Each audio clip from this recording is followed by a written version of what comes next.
দর্শক, news 10-এর Facebook লাইভে সবাইকে শুভেচ্ছা জানাচ্ছি। আপনাদেরকে যদি জানিয়ে রাখি যে এই মুহূর্তে আমি অবস্থান করছি শাহবাগ থানার সামনে, এবং আজকে ঐতিহাসিক 7ই মার্চ, এবং এই 7ই মার্চকে ঘিরে ঢাকা বিশ্ববিদ্যালয়ের বেশ কয়েকজন নিষিদ্ধ ঘোষিত সংগঠনের কয়েকজন সদস্য, ছাত্রলীগের কয়েকজন সদস্য শাহবাগ থানার সামনে শেখ মুজিবুর রহমানের যে ঐতিহাসিক 7ই মার্চের যে ভাষণ, সেই ভাষণ কিন্তু আসলে এই শাহবাগ থানার অপোজিটেই ঠিক সামনেই কিন্তু তারা মাইকে 7ই মার্চের ভাষণ বাজিয়েছিল, এবং যার প্রেক্ষিতে কিন্তু আসলে এই যদি আপনাদেরকে ক্যামেরায় দেখাই যে আসলে শাহবাগ থানার ঠিক অপোজিটে এই জায়গায় কিন্তু এই মাইকে করে আজকের যে 7ই মার্চের ভাষণ বঙ্গবন্ধুর, সেই 7ই মার্চের ভাষণ কিন্তু এখানে বাজানো হয়েছিল। তার পরবর্তীতে ঢাকা বিশ্ববিদ্যালয়ের ছাত্র সংগঠনের ডাকসু, ঢাকা বিশ্ববিদ্যালয় কেন্দ্রীয় ছাত্র সংসদ, সেই ডাকসু নেতাকর্মীরা কিন্তু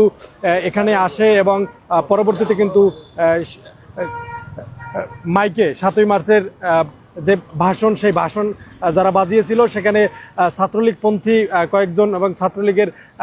নেতাকর্মীরা ছিল ঢাকা বিশ্ববিদ্যালয়ের, এবং তাদের সাথে বিভিন্ন বাম সংগঠনের বেশ কয়েকজন নেতাকর্মীকে কিন্তু দেখা গেছে। তারপরে কিন্তু আসলে তাদেরকে শাহবাগ থানার ধস্তাধস্তির পরে কিন্তু তাদেরকে এক পর্যায়ে সবাই মিলে আসলে ঢাকা বিশ্ববিদ্যালয়ের কেন্দ্রীয় ছাত্র সংসদের বেশ কয়েকজন মিলে কিন্তু আসলে শাহবাগ থানায় তাদেরকে হস্তান্তর করেন, এবং শাহবাগ থানা পুলিশের নেতৃত্বে ডক্টর মাসুদ আলমের কাছে কিন্তু তাদেরকে সোপর্দ করেন। এবং এই ঘটনার জের ধরেই কিন্তু আসলে শাহবাগের পুরো এলাকা জুড়েই কিন্তু আসলে চলছিল নৈরাজ্য, এবং এক কথায় বলা যায় যে এখানে আইনশৃঙ্খলা বাহিনীর তৎপরতাও বেড়েছিল, এবং এই হট্টগোলের মধ্যে কিন্তু আসলে বিভিন্ন ছাত্র সংগঠন আসলে যারা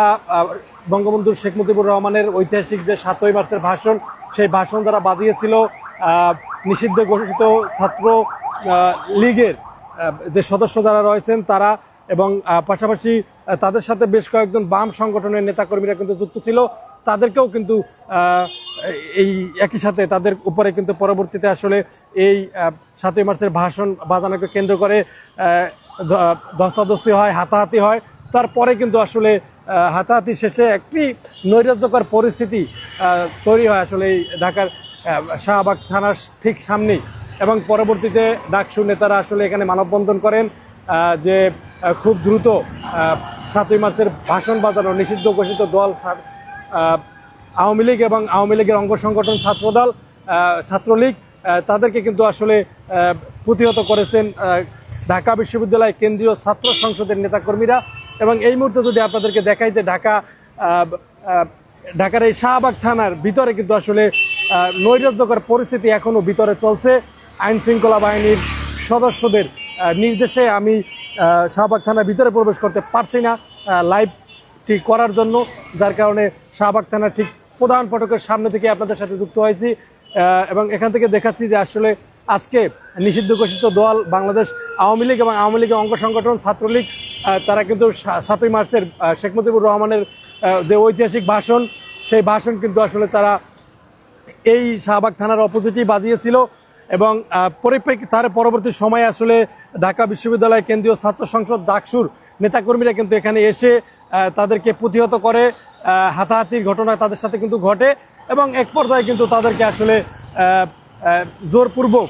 যদি বলি আপনাদেরকে এই শাহবাগ থানায় পুলিশের হাতে হস্তান্তর করেন। আপনারা জানেন যে 1971 সালের 7ই মার্চ বঙ্গবন্ধু শেখ মুজিবুর রহমান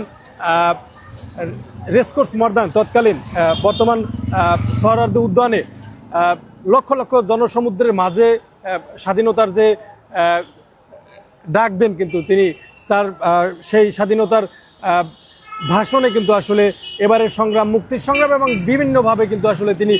বাংলার আপামর জনগণকে স্বাধীনতা যুদ্ধে ঝাঁপিয়ে পড়ার আহ্বান করেছিলেন। এবং তারই পরিপ্রেক্ষিতে আমরা আজকের দিনে এসে দেখতে পাচ্ছি যে আসলে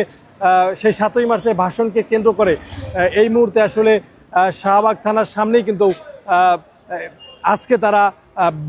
রাত 9:30টার দিকে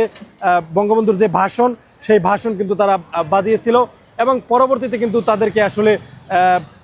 ঢাকা বিশ্ববিদ্যালয়ের যে ছাত্র সংগঠন কেন্দ্রীয় ডাকসুর ঢাকা বিশ্ববিদ্যালয়ের ছাত্র সংসদ ডাকসুর নেতাকর্মী যারা রয়েছেন তারা কিন্তু আসলে এই ছাত্রলীগপন্থী যারা বঙ্গবন্ধু শেখ মুজিবুর রহমানের 7ই মার্চের ভাষণ মাইকে বাজিয়েছিল তাদেরকে কিন্তু তারা এক প্রকারের জোরপূর্বক দস্তাদস্তি এবং হাতাহাতির মাধ্যমে আসলে ধরে নিয়ে শাহবাগ থানার সোপর্দ করেন এবং বর্তমানে তারা কিন্তু এই মুহূর্তে শাহবাগ থানায় অবস্থান করছেন এবং শাহবাগ থানায় পুলিশ সোপর্দে কিন্তু তারা রয়েছেন। আপনাদেরকে যদি জানাই যে আসলে শাহবাগ থানার মধ্যেও কিন্তু আসলে তুলকালাম কাণ্ড এতক্ষণ ঘটেছে। আইনি প্রক্রিয়ায় এবং পুলিশের নির্দেশে কিন্তু আমরা শাহবাগ থানার ভিতরের যে পরিবেশ পরিস্থিতি সেগুলো কিন্তু আপনাদের সাথে তুলে ধরতে পারছি না, যার কারণে আমি শাহবাগ থানার ঠিক সামনে থেকেই আপনাদের সাথে যুক্ত হয়েছি এবং আপনাদেরকে জানাই যে আবারও জানিয়ে রাখি নিউজ 10 ফেসবুক লাইভটি শেষ করার আগে যে আজকেই 7ই মার্চের যে ঐতিহাসিক ভাষণ বঙ্গবন্ধু শেখ মুজিবুর রহমান 1971 সালের 7ই মার্চ সোহরাওয়ার্দী উদ্যান যে ভাষণ দিয়েছিল সেই ভাষণের প্রেক্ষিতে কিন্তু আসলে আজকে শাহবাগ থানার সামনে ছাত্রলীগপন্থী বেশ কয়েকজন নেতাকর্মীরা কিন্তু মাইকে বঙ্গবন্ধু শেখ মুজিবুর রহমানের 7ই মার্চের ভাষণ বাজিয়েছিল, যার পরিপ্রেক্ষিতে আসলে নৈরাজ্য তৈরি হয়েছিল এবং হাতাহাতি হট্টগোল তৈরি হয়েছিল এই শাহবাগ থানার আশেপাশে এবং পরবর্তীতে আসলে 7ই মার্চের ভাষণ বাজানো যারা বাজিয়েছিল তাদেরকে কিন্তু আসলে শাহবাগ থানায় জোরপূর্বক ঢাকা বিশ্ববিদ্যালয় কেন্দ্রীয় ছাত্র সংসদ ডাকসুর নেতাকর্মীরা কিন্তু তাদেরকে ধরে নিয়ে টেনে হিঁচড়ে ধরে নিয়ে কিন্তু আসলে পুলিশের হাতে সোপর্দ করেন এবং এই মুহূর্তে আসলে তারা শাহবাগ থানায় রয়েছেন পুলিশের সোপর্দে। পরবর্তীতে আবারও নিউজ 10 ফেসবুক লাইভে যুক্ত হব, আপনাদেরকে জানাবো এই বিষয়ের সর্বশেষ সংবাদ।